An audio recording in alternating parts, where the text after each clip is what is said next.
Vamos para Mateus, primeiro livro do Novo Testamento, capítulo 15, versículo 8. João 15, 8. Mateus 15, 8.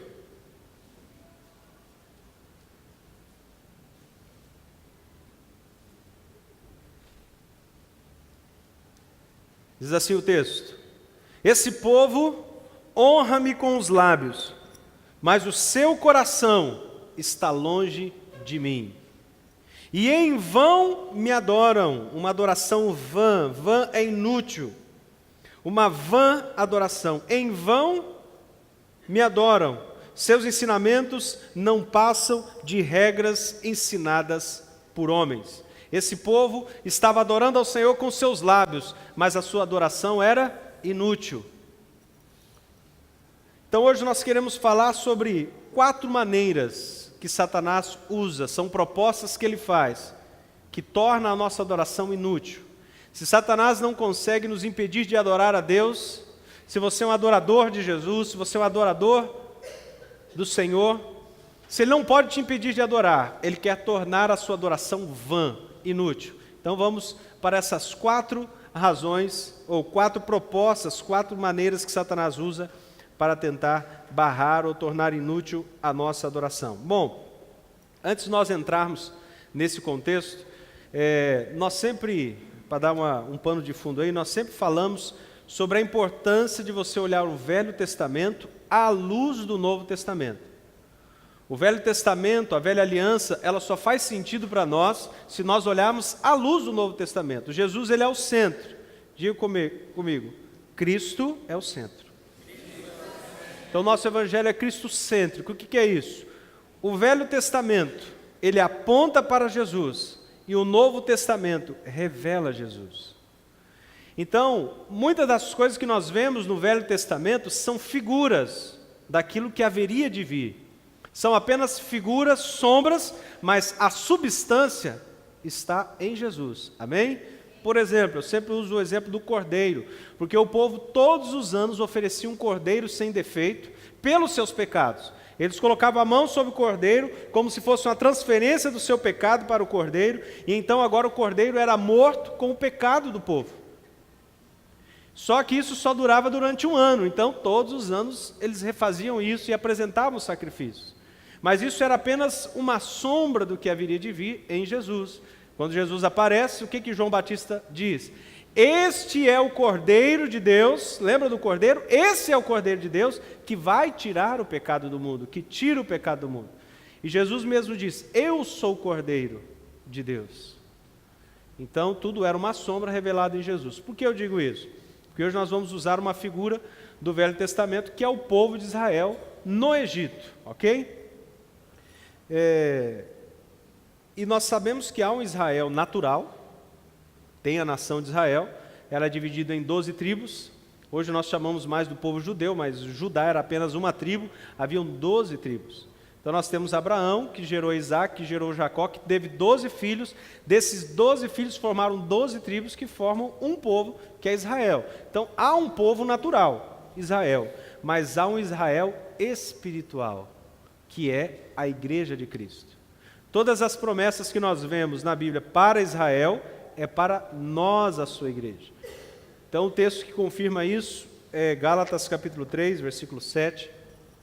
Se você quiser abrir, Gálatas 3, 7 a 9.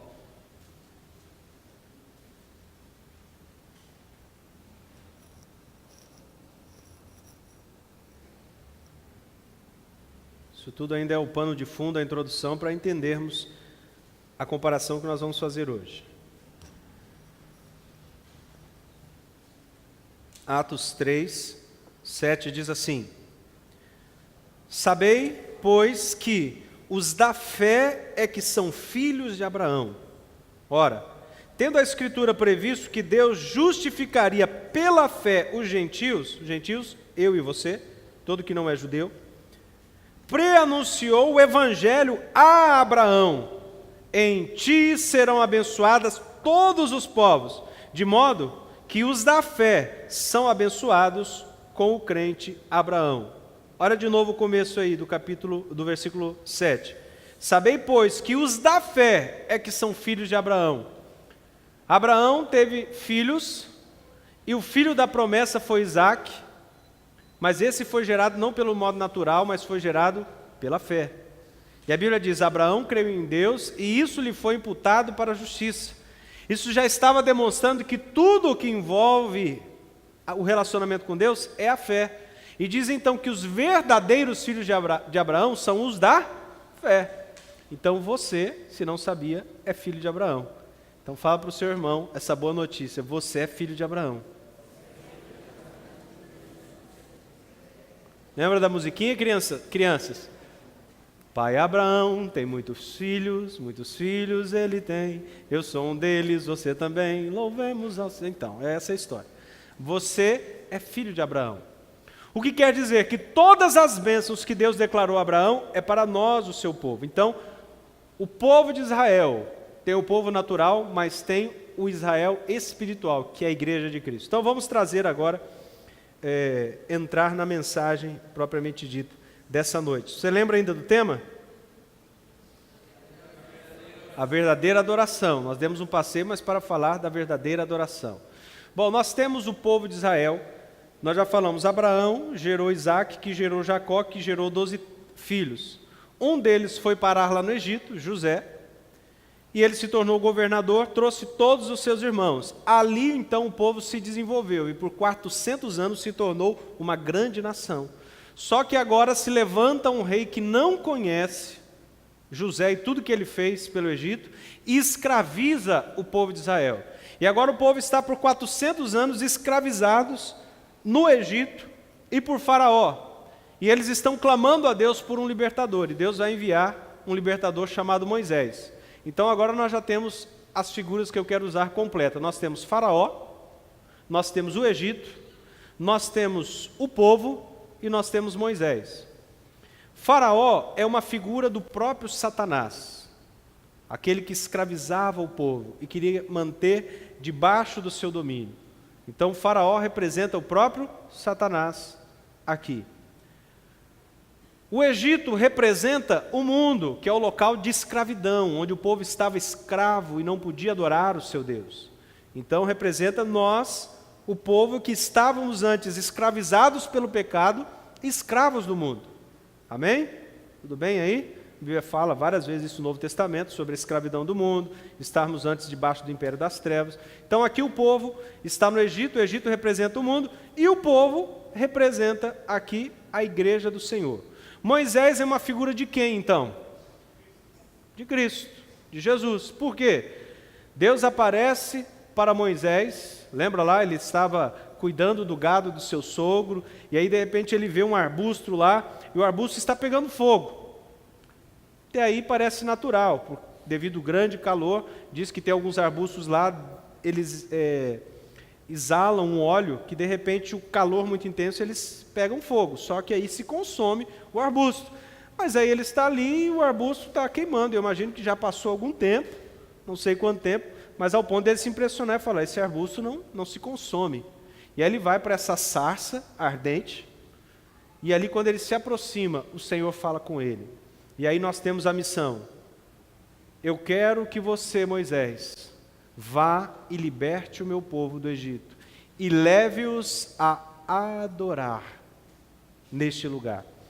Então, apesar de nós termos a imagem de que o povo sai do Egito, passa pelo deserto e vai para a terra prometida, mas o alvo principal de Deus para o povo era levá-los a adorá-lo.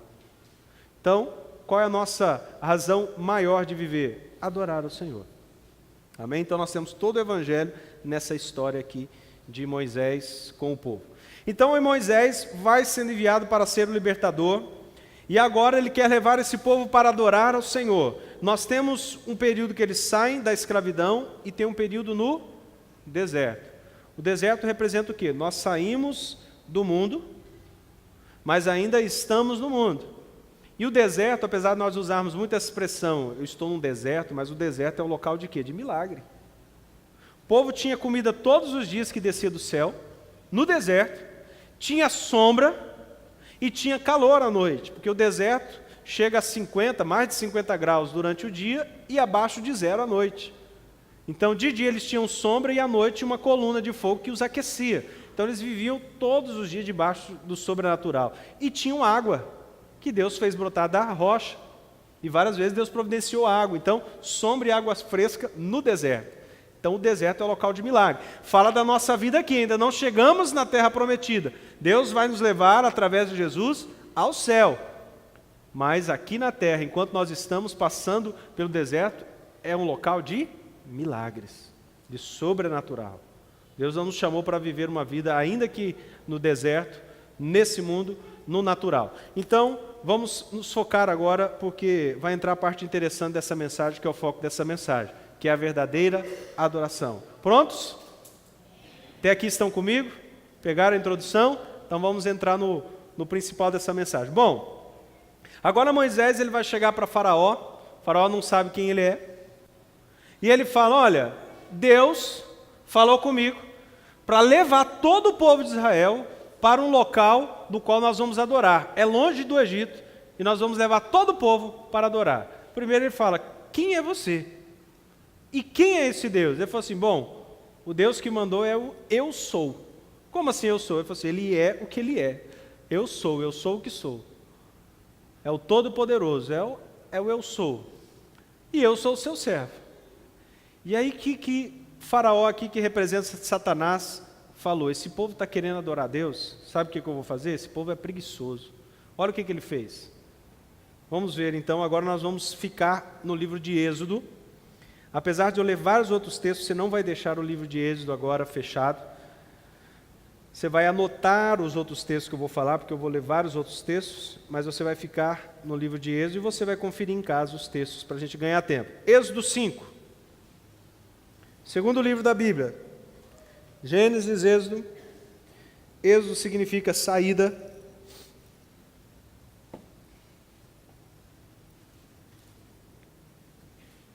E marca a saída do povo. Êxodo capítulo 5, versículo 17. Olha a resposta de Faraó a essa história do povo querer adorar. Respondeu o Faraó, preguiçosos, é o que vocês são, preguiçosos. Por isso andam dizendo, iremos oferecer sacrifício ao Senhor, iremos oferecer sacrifício ao Senhor. Agora, voltem ao trabalho. Vocês não receberão palha alguma, continuem a produzir a cota integral de tijolos. O que Faraó fez? Dobrou o serviço do povo. Já que vocês querem adorar, então a primeira tentativa é impedir a adoração. Como? Enchendo a gente de coisas. E aí nós vamos ver os crentes hoje dizendo, não tenho tempo para orar, não tenho tempo para adorar a Deus. Não ter tempo para adorar a Deus é viver perdendo tempo. Às vezes você fala, eu vou pegar meu celular, vou ficar 5 minutos. Esses 5 minutos vira 50 minutos. E às vezes você fala, eu vou orar 50 minutos, vou ler a Bíblia, vou adorar o Senhor. E esses 50 minutos vira 5 minutos. A gente inverte os valores. Não tem tempo. Então essa é a estratégia de Satanás, nos manter ocupado para a razão maior da nossa vida não acontecer, que é adorarmos a Deus. Mas nós sabemos que o povo foi persistente, apesar de tudo aquilo, Moisés bateu na tecla e falou, nós vamos adorar.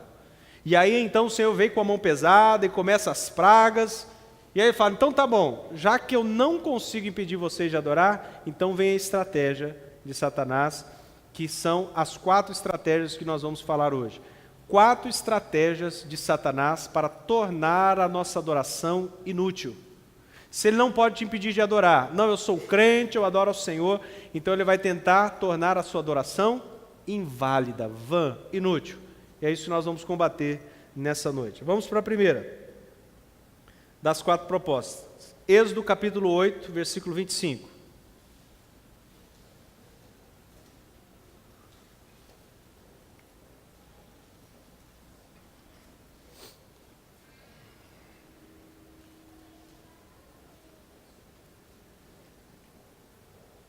Êxodo capítulo 8, versículo 25 diz assim: Então o faraó mandou chamar Moisés e Arão e disse: Vão oferecer sacrifício ao seu Deus, mas não saiam do país. Vão oferecer sacrifício ao Senhor, mas não saiam do Egito. O que nós falamos que representa o Egito? O mundo. A escravidão. Qual é a proposta de Satanás hoje para aqueles que querem adorar a Deus? Levantei a mão, me converti, receber Jesus. E qual que é a estratégia de Satanás? Já que eu não posso impedir você de adorar, faz o seguinte: vai, presta o seu culto a Deus, mas não saia aqui do Egito, não saia do mundo, do local da escravidão. Você já cumpriu a sua obrigação no domingo, você foi lá, cantou louvor, adorou a Deus, levantou a sua mão. De vez em quando você vai até no meio da semana na célula, quando dá, você já cumpriu sua tarefa. Mas continua no seu dia a dia com a sua própria vida. Continue escravo do pecado. Continue com as práticas do mundo. Quero dizer para você que quando nós nos convertemos ao Senhor, Ele nos tira do mundo, mas a santificação tira o mundo de nós. E o Senhor nos chamou à santificação, quando o mundo sai de dentro de nós. O Senhor quer nos tirar desse mundo e não há lugar para adoradores no Egito. Sabe por quê? Porque o escravo não é um adorador. O local da adoração ou a adoração são para os livres. Diga comigo, a adoração são para os livres. Não são para os escravos. Então, a proposta de Faraó, que é a proposta de Satanás, não, você pode ter a sua religião, mas tem a sua vida. Uma coisa é uma coisa, outra coisa é outra coisa. É aquela velha frase que tem dominado muitos cristãos e derrubado. Não tem nada a ver. O que tem? Tem nada a ver. Tem importância, não tem problema, não tem perigo. Viva a sua vida. Viva na mentira, na prostituição, na imoralidade. Vai para as suas festas mundanas. Mas aí no domingo você vai lá, presta seu culto a Deus. Não saia do mundo. Mas que seja a nossa resposta a mesma de Moisés. Nós não ficaremos no Egito. Aqui não é lugar de adorar. Aqui não é o lugar da adoração. Veja o que diz Timóteo, não precisa abrir. Se anota então, eu vou ler 3 textos. Timóteo 4:4. Se quiser anotar aí para você estudar em casa. Romanos 6, 1 e 2. E Gálatas 1, 4. Então, primeiro, Timóteo 4:4 diz assim: infiéis, não compreendeis que a amizade do mundo é inimiga de Deus? Aquele, pois, que quiser ser amigo do mundo, constitui-se inimigo de Deus. Quer mais clareza do que isso? Se eu quero ser amigo do mundo, eu serei inimigo de Deus. Se eu sou amigo de Deus, eu serei inimigo do mundo. Não há acordo entre os dois. É claro o texto em dizer. Outro texto de Romanos 6, 1 e 2 diz assim: que diremos, pois? Permaneceremos no pecado para que seja a graça mais abundante? Olha a cara de pau de alguns crentes daquela época. Vamos permanecer no pecado, porque se a graça se manifesta no pecado, então vamos permanecer no pecado para que a graça seja mais abundante. Que filosofia do diabo. E aí Paulo fala: de modo nenhum, como viveremos ainda no pecado, nós que para ele morremos? Nós somos incluídos na morte de Cristo na sua cruz. Se nós morremos para o mundo, como nós vamos viver para ele? A Bíblia então é muito clara em dizer: não há acordo entre a luz e as trevas. Ou eu sou de Jesus por completo, ou eu não sou nada. E aqueles que vêm diante do Senhor, mas têm a sua vida lá fora, e a sua vida não é a vida de Cristo, a adoração que eles apresentam é uma adoração inútil, vã. Satanás conseguiu o que ele queria. Gálatas 1:4 diz: o qual se entregou a si mesmo pelos nossos pecados, para nos desarraigar desse mundo perverso, segundo a vontade do nosso Deus e Pai. O Senhor Jesus morreu para nos tirar desse mundo pela raiz. Não fica nada, porque essa é a vontade do nosso Pai. Então essa é a primeira estratégia de Satanás. Vá adorar, mas não saia do mundo. A segunda proposta está em Êxodo 8, 28, que na verdade é um desdobramento da primeira. Já que eles disseram, olha, nós não vamos ficar no mundo, então ele começa a ser mais sutil. Então é um desdobramento da primeira. Ele fala então o seguinte, Êxodo 8, 28.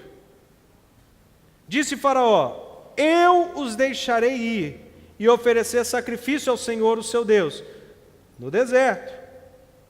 Mas não se afastem muito e orem por mim também. Como a primeira proposta não foi aceita, Faraó fez então outra mais sutil, que na verdade então é esse desdobramento. Vão então, mas fiquem por perto. Não vão muito longe. Não percam o contato. Não se desliguem por completo. É aquele crente que ele é cristão, mas ele sente saudade do mundo. Ele olha para trás e fala, quando eu estava no mundo. Ou às vezes quando acontece uma situação, ele diz, porque eu sou crente.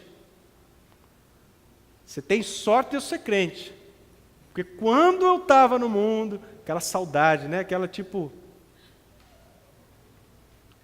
É o povo que lá em Atos, capítulo 7, versículo 39, referindo a esse povo, diz o seguinte, a quem vossos pais não quiseram obedecer, antes o repeliram e no seu coração voltaram para o Egito.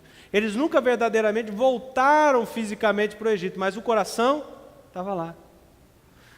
Ele está servindo ao Senhor, saiu do mundo, mas sente saudade dos pepinos, dos melões. Que saudade dos alhos, das cebolas. Saudade do Egito. Lá era tão bom, mas eles não se lembram que lá eles eram escravos, debaixo do domínio de Satanás, cegos. Mas eles falam, no mundo parecia tudo tão mais fácil. Que saudade dos pepinos, melões, alho, cebola. Olha aí. Esses são aqueles que não se desligaram por completo. Então muitos querem fazer parte do reino de Deus, mas ficam ainda perto do mundo.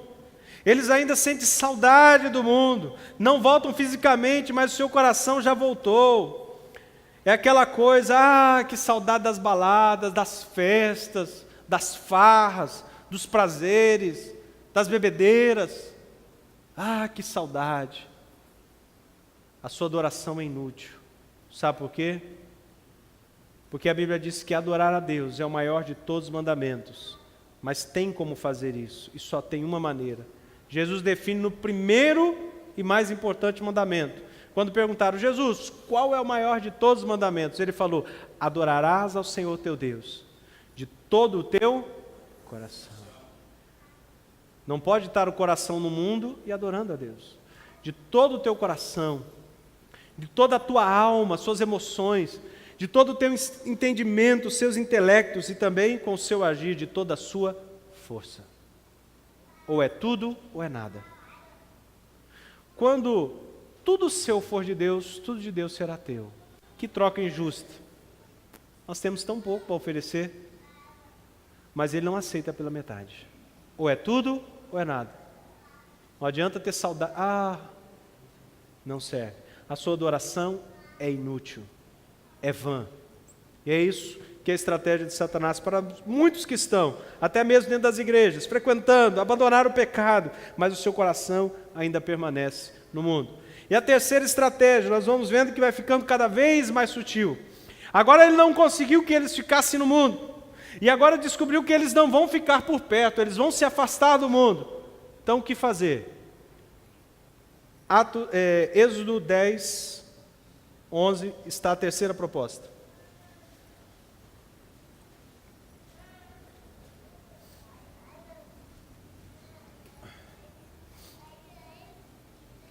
Faraó, aqui interpretando a figura do próprio Satanás, diz o seguinte em Êxodo 10, 11: de forma alguma, só os homens podem ir prestar culto ao Senhor, como vocês têm pedido. E Moisés e Arão foram expulsos da sua presença. Se Ele não consegue impedir que nós adoremos ao Senhor, qual é a próxima estratégia? Qual é a próxima proposta? Então adore, mas não é só você. Deixa a família para trás. Deixa os seus próximos para trás. Não é só você. Não se importe com o outro. Sabe que Jesus falou que o primeiro mandamento é amarás o Senhor teu Deus de todo o teu coração, de toda a alma, de todo o teu entendimento, com todas as suas forças. Mas o segundo semelhante a esse, qual que é? Está ali, ó.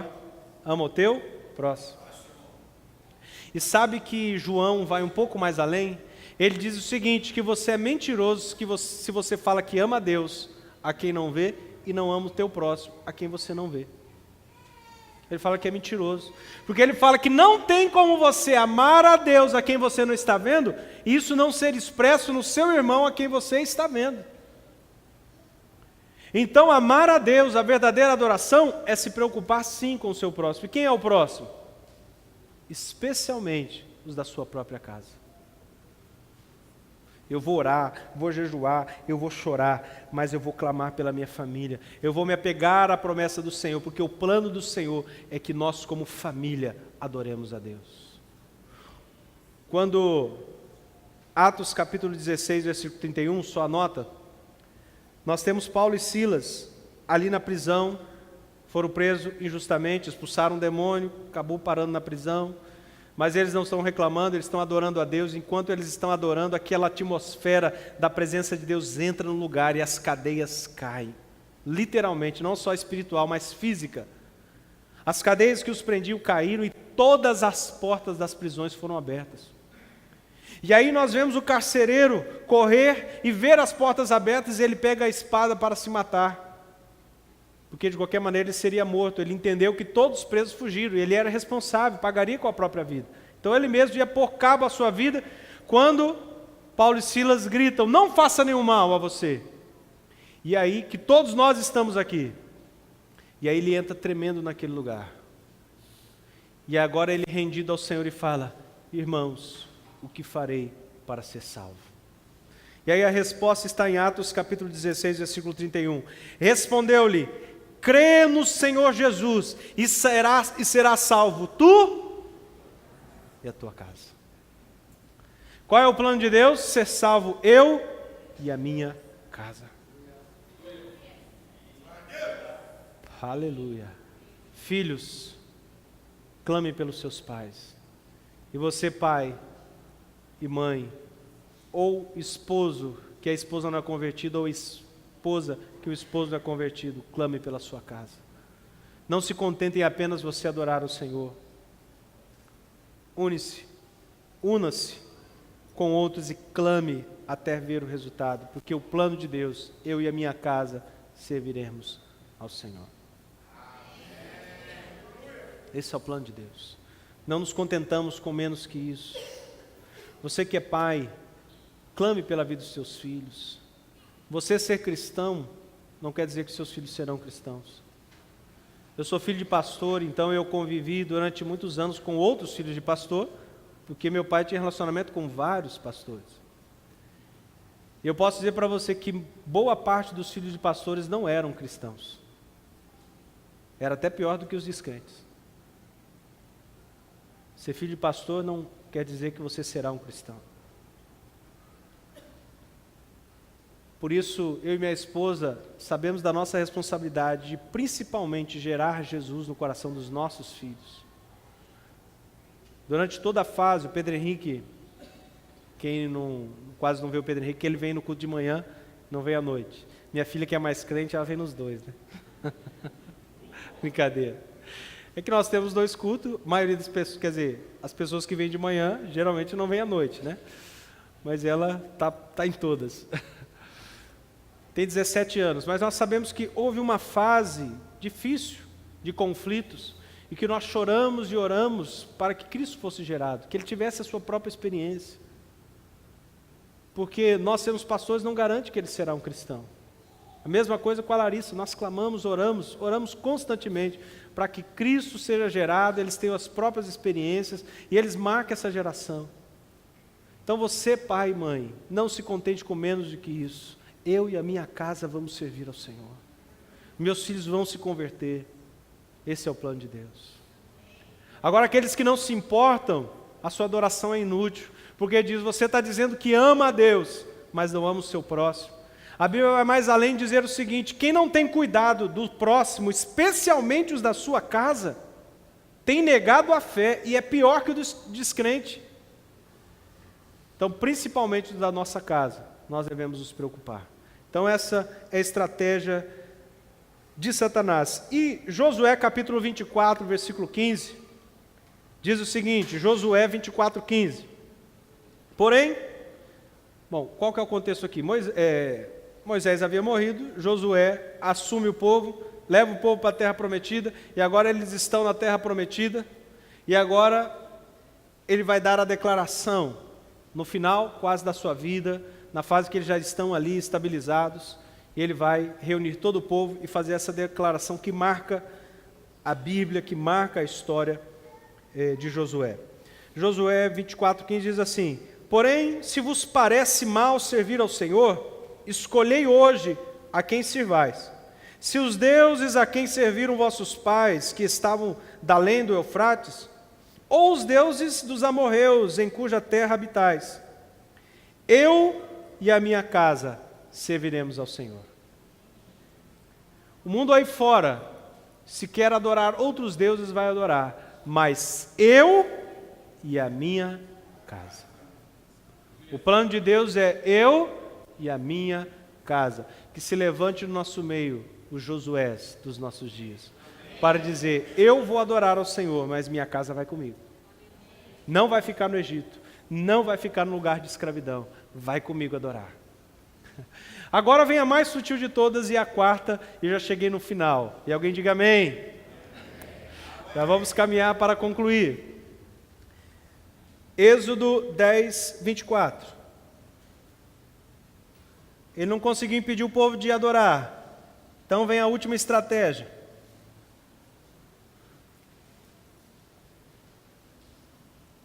Antes de ler esse texto, vou dizer para vocês que hoje, nos nossos dias, essa estratégia de Satanás, Jesus define na Bíblia como uma das maiores estratégias para nos separar de Deus. Ao ponto de Jesus falar, não tem como você servir a Deus e a essa área. E não estava falando do diabo. Então vamos ver qual que é a proposta aqui do faraó. Êxodo 10, 24. Então o faraó mandou chamar Moisés e disse, vão e prestem culto ao Senhor. Deixe somente as ovelhas e os bois. As mulheres e as crianças podem ir. A última tentativa de Satanás tem escravizado centenas de cristãos. Pode servir ao Senhor, mas ainda continue apegado aos seus bens. Não sirva ao Senhor com os seus bens. Deixa o gado, deixa as ovelhas, deixa os seus bens aqui na terra de escravidão. Que se levante os Moisés nessa geração que disseram, ele se levantou e aí parece que agora ele estava indignado, ele falou assim, não vai ficar nenhuma unha, nenhum casco. Na continuação ele diz, vai o gado, vai tudo, é tudo ou nada, nós vamos adorar ao Senhor e não vai ficar nenhuma unha neste lugar. Provérbios capítulo 3, versículo 9, eu já li várias vezes ele, mas fala uma das maneiras de adorar ao Senhor, diz assim, adore a Deus, oferecendo-lhe o que sua terra produz de melhor. Nós podemos adorar ao Senhor com os nossos lábios? Sim. A Bíblia fala que a adoração flui de lábios que confessam o seu nome, mas nós adoramos ao Senhor também com os nossos bens. E eu vou dizer para você, Deus é dono de tudo que você tem. Sabe por quê? Você querendo ou não, você pode até não devolver a Ele, mas Ele é dono. Porque Ele criou todas as coisas. Se eu crio alguma coisa, aquilo é meu. E Ele criou toda a terra, e Ele deu a um tempo determinado para o homem. Mas lá em Salmos, você vai ver a Bíblia dizer, o gado é meu.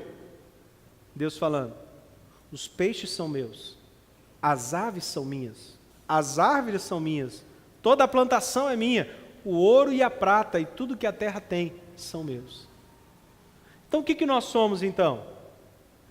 É como aquele arredatário ou como aquele mordomo que o Senhor confiou para um tempo para administrar, mas chegará o dia que ele vai prestar conta. E aí, o que vai fazer a diferença é que se aquilo que ele deixou nas nossas mãos governou o nosso coração, nos separou dele ou não. Sabe qual uma das principais causas das pessoas se afastarem de Deus? E às vezes muitas pessoas pedem para que Deus prospere, é a prosperidade. Dia 9 de novembro agora eu completei 19 anos como pastor. Então eu acompanhei muitas pessoas que chegaram na igreja, uma situação muito simples, se tornaram pessoas ricas. Graças a Deus muitas delas permaneceram fiéis. Mas o que aconteceu com muitas delas?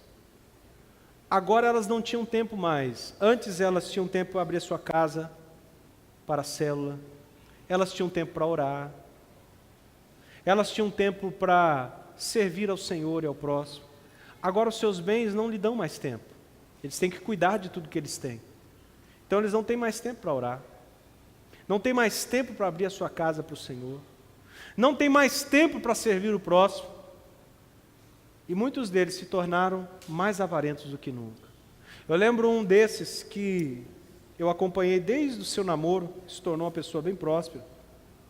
E é um dia com o coração dele doendo, ele voltando para o Senhor assim. Ele fala, olha pastor, eu lembro que quando eu não tinha quase nada, as pessoas às vezes na rua pediam alguma coisa, eu sempre estendia a mão, eu sempre ajudava o necessitado. Hoje, às vezes meu carro, todo importado, ar-condicionado, o cara vem pedir alguma coisa, nem abaixa o vidro e fala, esse cara você vai trabalhar, ganhar o dinheiro dele, vai ganhar, eu ganho meu com tanto suor. Então ele falou, meu coração se tornou avarento, os bens passaram a dominar meu coração. Jesus diz o seguinte, você não pode servir a dois senhores.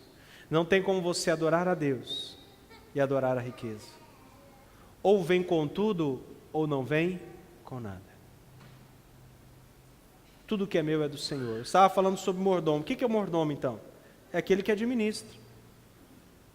Nós estamos falando, olha, nós vamos apresentar tudo na mão do Senhor e aí nós não vamos administrar nada. Não, o Senhor nos confia para administrarmos.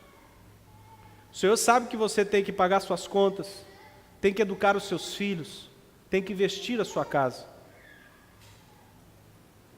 Mas o que é servir e adorar a Deus com os seus bens? É dizer, Senhor, apesar de tudo que eu tenho, eu te trago uma parte em adoração e honra, porque o Senhor está em primeiro lugar da minha vida.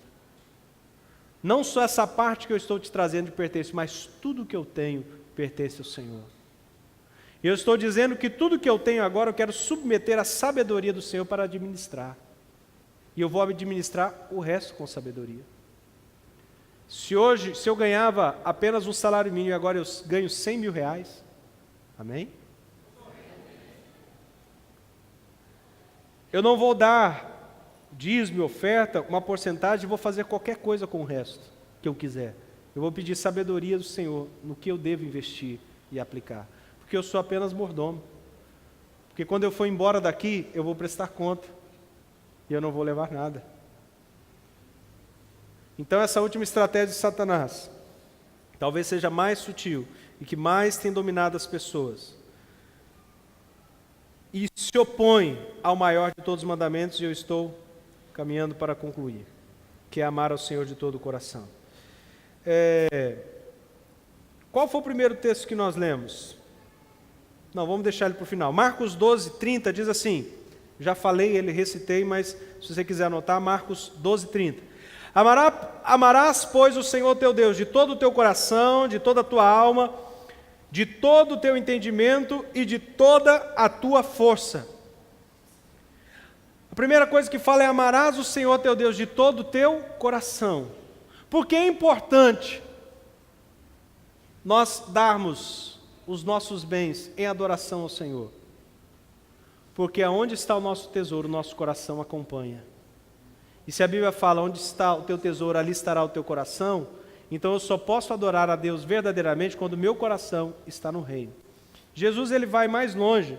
lá em Mateus capítulo 6, versículo 21, ele diz o seguinte: porque onde está o teu tesouro, aí também estará o teu coração. E Jesus está falando o quê? De tesouro.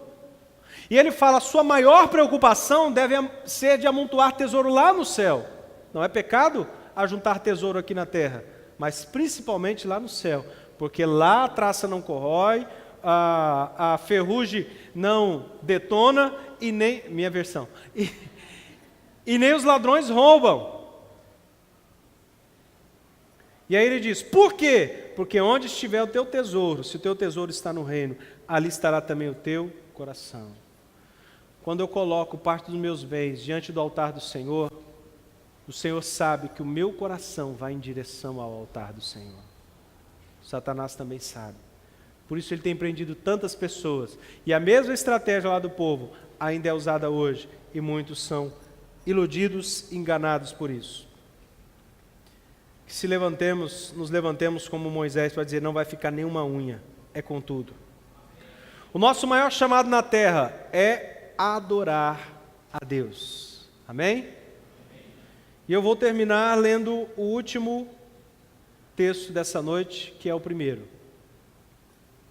João 4:21. Diz assim, nós já lemos ele, vamos ler de novo. No entanto, está chegando a hora, e de fato, já chegou. Diga comigo, já chegou.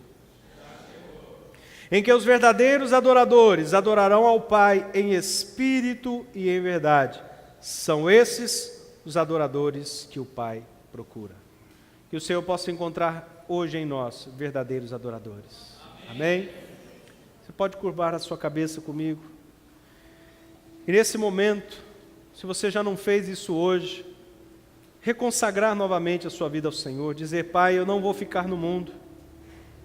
Eu não vou adorar ao Senhor e permanecer no mundo. Não, eu vou com tudo. Eu sei que eu não sou perfeito, eu sei que sou falho, mas eu busco a santificação, sem a qual eu não vou ver o Senhor. Ajuda-me pelo Teu Espírito. Eu quero me santificar. Não vou, Senhor, adorar a Ti e ficar lembrando do mundo, com saudade do mundo. O mundo não tem nada para mim. O mundo é lugar de escravidão, e o Senhor me libertou e me desarraigou desse mundo perverso. Não vou sentir saudade. Mas também, Senhor, eu não vou adorar só. Eu quero levar os meus comigo, para adorar ao Senhor. Eu e a minha casa serviremos ao Senhor. Eu creio no Senhor Jesus e será salvo eu e a minha casa. Mas também, Senhor, eu não darei ao meu coração as riquezas. Tudo aquilo que o Senhor me abençoar, o meu coração não vai se apegar a isso. Tudo aquilo que o Senhor me abençoar e pode me abençoar, meu coração não se apegará nessas coisas. Porque Tu és a minha verdadeira riqueza. Se tudo me faltar e não faltar o Senhor, eu tenho tudo ainda. Tu és a minha riqueza. E eu vou adorar ao Senhor com tudo que tenho, com tudo que sou, de todo o meu coração. Em nome de Jesus. Se você concorda comigo com essa oração, diga amém. Você recebe essa palavra nessa noite? Amém? Deus abençoe a sua vida.